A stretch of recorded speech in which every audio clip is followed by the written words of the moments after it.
You didn't lose trust in yourself because you failed. You lost it because, over and over, you quietly broke the small promises you made to yourself. The alarm you swore you'd beat. The plan you abandoned by noon. The thing you promised this time would finally be different. In the next few minutes, you'll see how self-trust is actually built, and the surprisingly small way you rebuild it from almost nothing. Let's see if this is you. You make a decision, and almost instantly, a second voice appears asking whether you'll actually follow through this time. You still make plans. You've just stopped betting on them. You say you'll start Monday. You say tomorrow. You say after this one last time. And some part of you already knows how that story tends to end. So you hesitate before committing to anything at all, because committing means risking one more piece of proof that your word to yourself means nothing. You watch other people simply do the thing they said they'd do,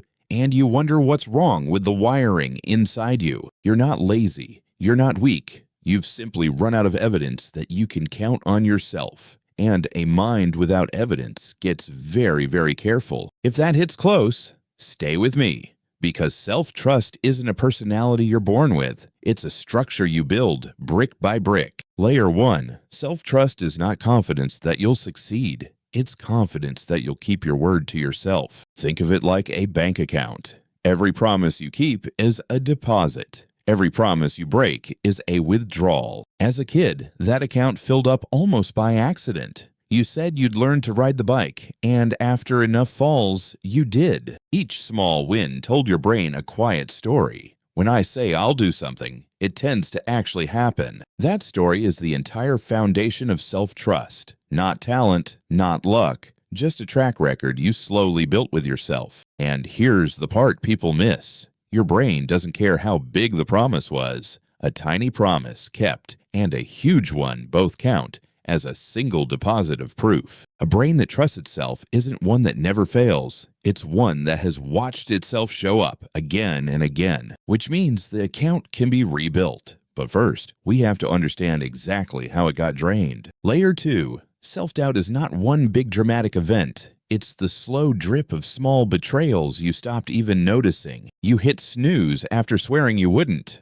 A small withdrawal. You said you'd take a walk, then scrolled your phone instead. Another one. None of these feel like a big deal in the moment. That's exactly why they're so dangerous. Each one is a tiny message to yourself. My word to me is optional. Repeat that 1,000 times and it stops being a message. It becomes an identity. So now, when you make a promise, your own brain quietly discounts it before you've even finished the sentence. It's not being cruel. It's being accurate. It's simply reporting the data you've been giving it for years. And the cruelest twist? The less you trust yourself, the more you lean on motivation and mood to act. The two least reliable things a human being owns. So the account keeps draining, and you start reaching for a desperate fix. Layer 3. And this is the trap almost everyone falls straight into. When you feel yourself slipping, you don't make a smaller promise. You make a much bigger one. You'll wake up at 5. You'll work out every single day. You'll completely transform starting right now. The bigger the promise,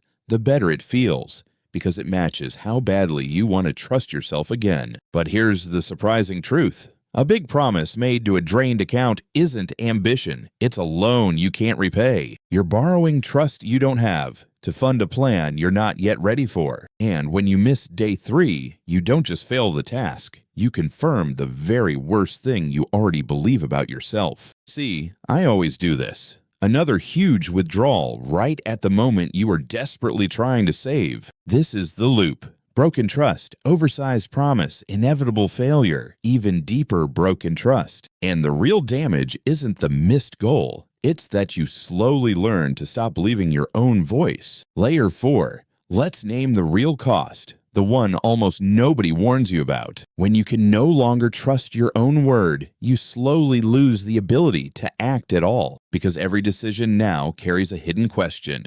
Why even bother starting if I already know I'll quit? So you delay. You research forever. You wait for the perfect moment that conveniently never seems to arrive. From the outside, it looks like laziness. But inside, it's self-protection. You're avoiding one more piece of proof that you can't rely on yourself. And the tragedy is that the avoidance itself becomes the proof. Doing nothing is quietly one more broken promise. So the paralysis feeds the doubt, and the doubt feeds the paralysis. You end up frozen, surrounded by unfinished plans, certain that the problem is you're just not disciplined enough.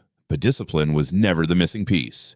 Trust was. So here's the turning point, and it's the opposite of what you'd expect. You don't rebuild self-trust by trying harder. You rebuild it by promising smaller. Much smaller, almost embarrassingly small, so small that failing at it is genuinely difficult. Not 30 minutes of exercise, 2 push-ups, not read a whole book, 1 page, not fix your entire life. Just make the bed. It sounds like nothing, but you're not training the task. You're making a single clean deposit of proof. You told yourself you'd do one small thing, and you watched yourself do it. That right there is the whole medicine. First step, shrink the promise until it's smaller than your resistance. If 2 push-ups still feel like a lot, then do 1. Second step, keep it exactly that small even on your good days. The goal isn't progress yet.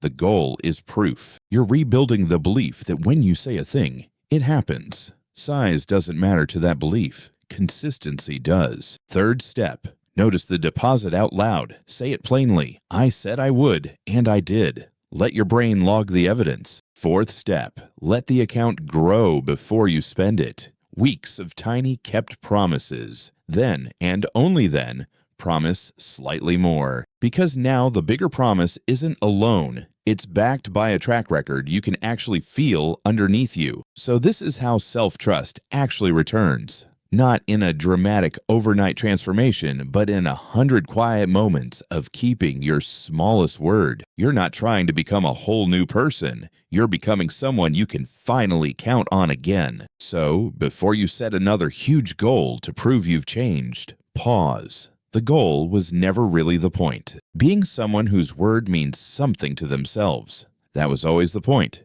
And it starts with one promise so small you cannot talk yourself out of it. So here's the question to sit with. What is one small promise you could keep to yourself today? One you know you would not break. Whatever it is, make it small, make it real, and this time, show up for the one person who's been waiting on you the entire time.